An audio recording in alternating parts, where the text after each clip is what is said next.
بسم اللہ الرحمن الرحیم الحمد للہ وکفی وسلام علی عبادہ الذین اصطفی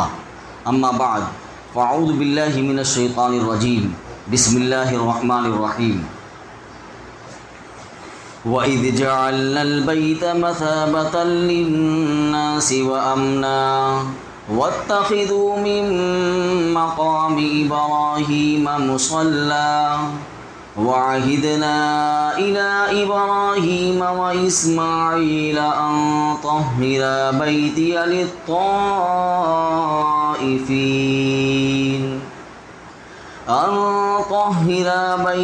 لِلطَّائِفِينَ وَالْعَاكِفِينَ وَالرُّكَّعِ السُّجُودِ۔ یہ سورہ بقرہ کی آیت نمبر 125 ہے۔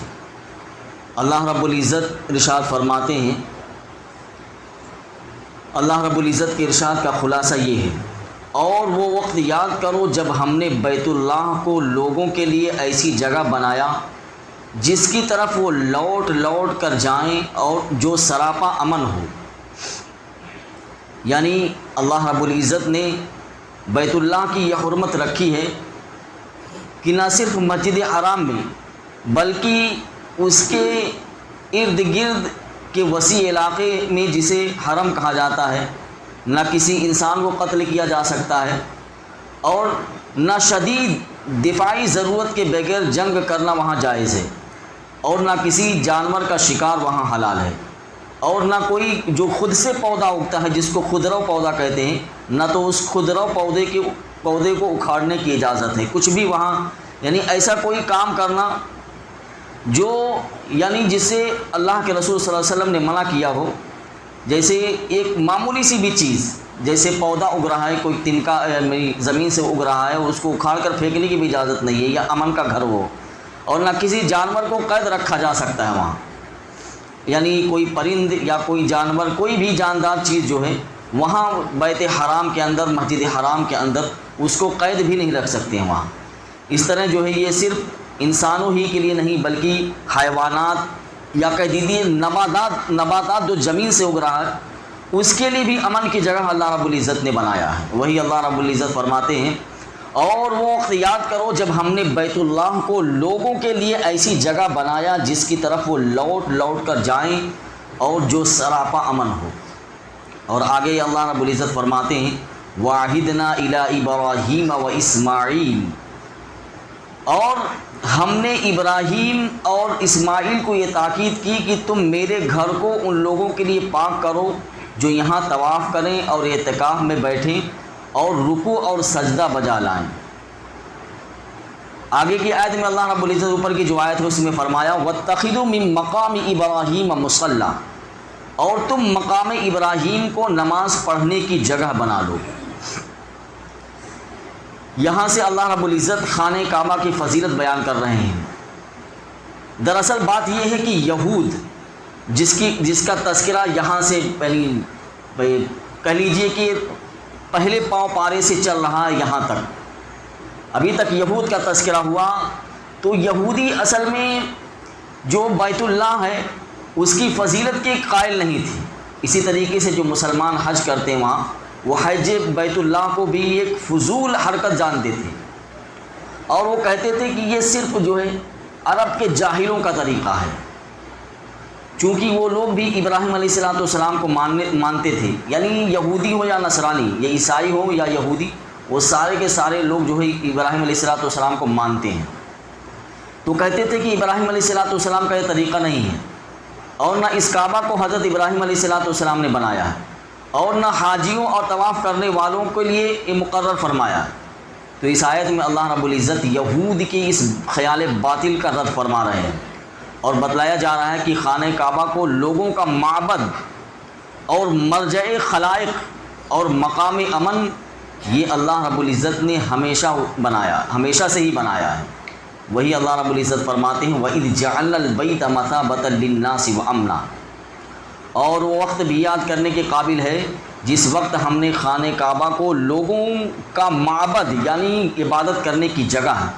اور مقام امن ہمیشہ کے لیے مقرر رکھا۔ یہاں اس آیت میں جو اس جملے میں جو من البیت ہے، اس بیت سے مراد عربی زبان میں بیت کے لفظی معنی ہے گھر کے، یہاں مراد بیت سے خانہ کعبہ ہے جو مکہ مکرمہ میں ہے۔ تو یعنی یہاں اس آیت میں بیت اللہ یعنی خانہ کعبہ کی فضیلت کے سلسلے میں دو باتیں اللہ رب العزت نے ارشاد فرمائی۔ ایک تو خانہ کعبہ کے بارے میں اللہ رب العزت نے فرمایا مثابۃ للناس، اور دوسرے فرمایا وامنا، یعنی خانہ کعبہ کی دو فضیلت اللہ رب العزت نے اس آیت میں بیان کی ہے۔ وہ کیا فضیلت ہے؟ مثابۃ للناس کے معنی ہیں آدمیوں کے لیے بار بار لوٹنے کی جگہ، یعنی جہاں آدمی بار بار رجوع کرے، ایک جگہ گیا پھر بار بار وہاں وہ جا رہا ہے، تو بار بار لوٹنے کی یا رجوع کرنے کی جگہ کو مثابہ کہتے ہیں۔ اللہ تعالیٰ نے بیت اللہ کو یہ خاص فضیلت عطا فرمائی ہے، اور ایک خاص فضیلت اللہ رب العزت نے بیت اللہ کو بخشی ہے کہ ہمیشہ وہ مرجع خلائق رہا ہے، یعنی لوگ اس کی طرف رجوع کرتے رہے ہیں اور لوگ بار بار اس کی طرف جانے کے آرزو مند بھی ہوتے ہیں۔ یعنی ایک مرتبہ جو انسان وہاں چلا جاتا ہے بار بار اس کی طبیعت وہاں جانے کو چاہتی ہے، چنانچہ اہل ایمان جو ہے کبھی بھی اس کی زیارت سے سیر نہیں ہوتے،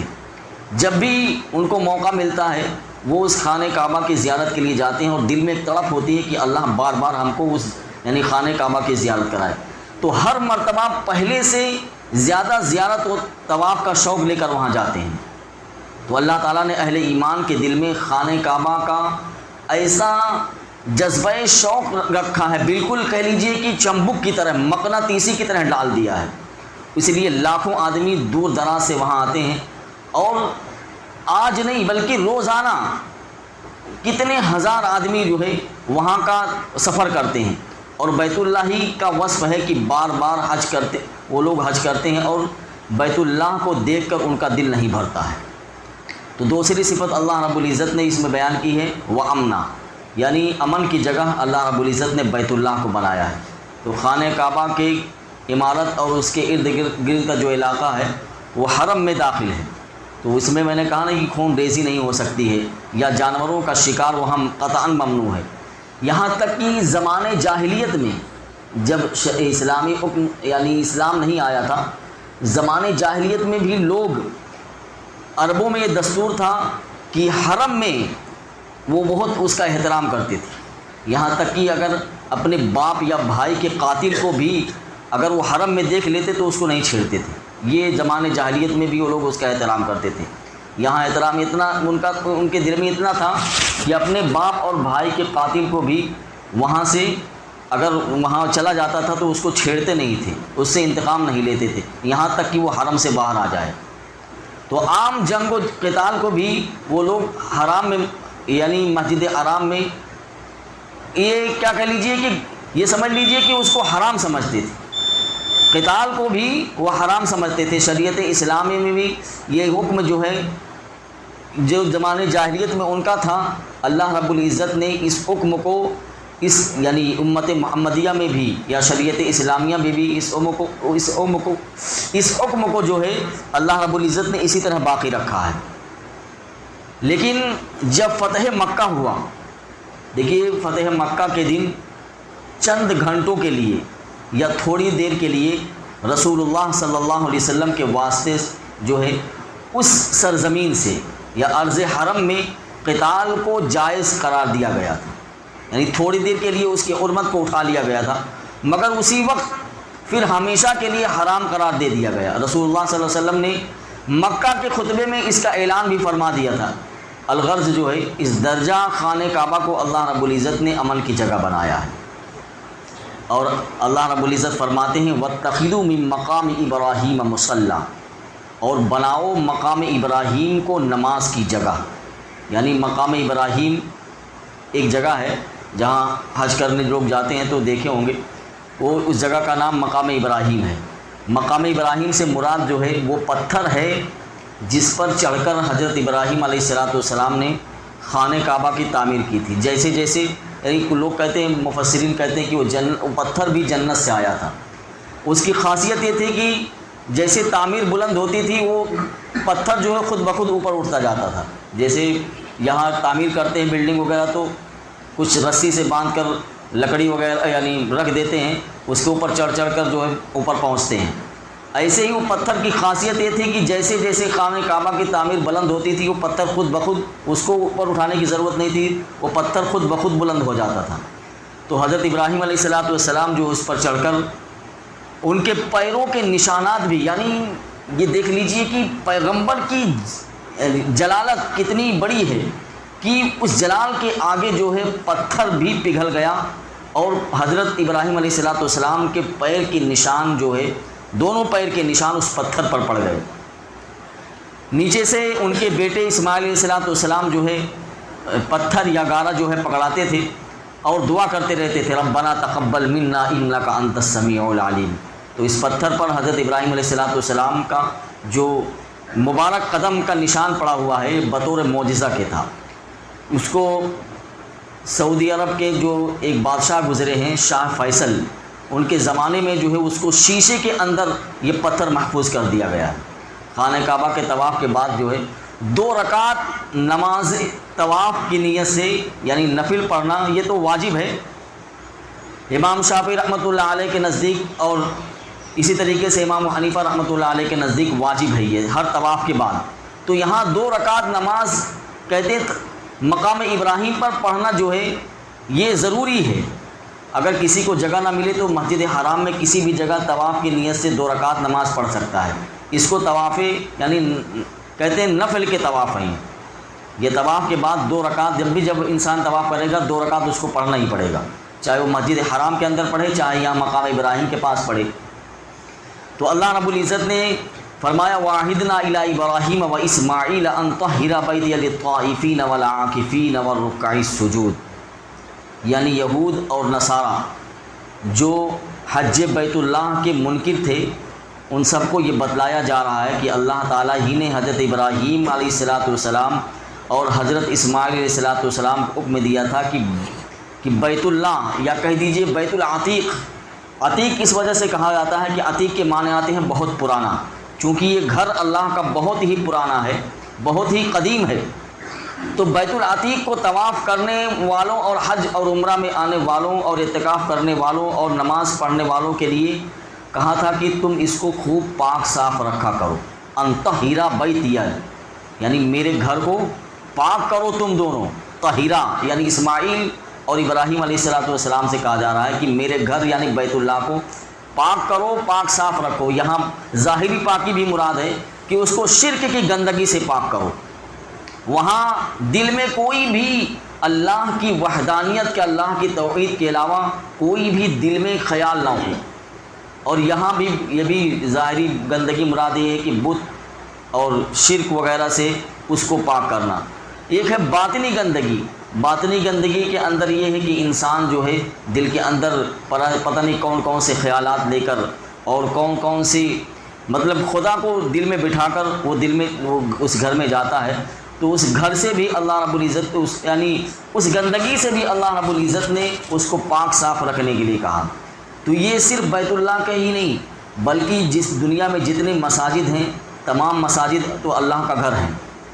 اس کو بھی پاک صاف رکھنے کا حکم ہے۔ اسی طریقے سے یہاں جیسے اللہ رب العزت نے کہا کہ خوب پاک رکھو، طہیرہ کا مطلب ہے پاک کرنا، یعنی خوب پاک کرنا، اس میں کوئی بھی گندگی نہ ہو۔ یہی وجہ ہے کہ اللہ کے رسول صلی اللہ علیہ وسلم کو جب معراج ہوئی اور وہاں امت کے اعمال اللہ کے رسول کو دکھلائے گئے، یعنی چھوٹے چھوٹے عمل بھی امت کے اللہ کے رسول صلی اللہ علیہ وسلم کو دکھلائے گئے، تو اس میں اللہ کے رسول کی امت کا وہ عمل بھی دکھلایا گیا کہ مسجد سے تنکا اٹھا کر کسی نے باہر پھینک دیا کہ مسجد اللہ کا گھر ہے۔ اس عمل کو بھی اللہ رب العزت نے اللہ کے رسول صلی اللہ علیہ وسلم کو معراج کے موقع پر دکھایا۔ تو مطلب یہ ہے کہ مسجدیں اللہ کا گھر ہوتی ہیں، اس میں پاکی اور صفائی ہونا چاہیے۔ تو یہ اللہ رب العزت نے کہا کہ اعتکاف کرنے والوں کے لیے اور نماز پڑھنے والوں کے لیے خوب پاک صاف رکھا کرو، یعنی خانہ کعبہ ہر طرح کی نجاست اور گندگی خواہ ظاہری ہو یا باطنی اس سے پاک صاف رہنا چاہیے۔ اس سے معلوم ہوا نا کہ کعبہ کی طہارت یعنی حضرت ابراہیم علیہ السلام کے وقت سے ہی ہے، یہ صرف شریعت محمدیہ ہی میں نہیں ہے کہ اس کو پاک صاف رکھا جائے گا ہر مسجد کو، نہیں، یہ ابراہیم علیہ السلام کے زمانے سے ہی ہے۔ اس آیت سے بھی واضح ہوتا ہے کہ خانہ کعبہ میں سوائے عبادت و بندگی اور خدا پرستی کے دنیاوی مشاغل جو ہے ناجائز ہیں۔ یہ بھی اس میں اشارہ ہے کہ کوئی مشرک یا کوئی کافر شرک اور کفر کی نجاست باطنی کے ساتھ بیت اللہ کے اندر داخل نہیں ہو سکتا۔ لیکن آج جو ہے کچھ یعنی سعودی عرب کی جو حکومت ہے، اس حکومت کے دور میں جو ہے وہاں کیا حالت ہو رہی ہے آپ لوگ بخوبی اس کو جانتے ہوں گے۔ اللہ رب العزت سے دعا کریں کہ اللہ رب العزت اس بادشاہ کو صحیح ہدایت دے اور اللہ رب العزت صحیح دین کی سمجھ اس کے دل کے اندر پیدا کرے، اور اللہ رب العزت ایمان کی حالت میں ہر مسلمان کا خاتمہ فرمائے۔ اور یہ بھی دعا کیجئے کہ اللہ تعالیٰ اپنے گھر بیت اللہ شریف کی عزت اور بزرگی کو بلند فرمائے، یعنی جتنا اس کی عزت اور بزرگی ہے اس سے اور زیادہ اللہ رب العزت اس کو عزت اور بزرگی عطا فرمائے، اور اپنے مقدس گھر کی یعنی بیت اللہ کی حاضری کی توفیق ہم سب مسلمانوں کو نصیب فرمائے۔ اور یہ بھی دعا کر لیں کہ یا اللہ ہمارے دلوں میں اپنے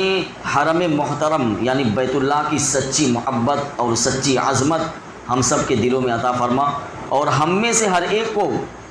مرنے سے پہلے بیت الحرام یا کہہ لیجئے کہ بیت اللہ کی زیارت کا شرف ہم سب کو نصیب فرمائے۔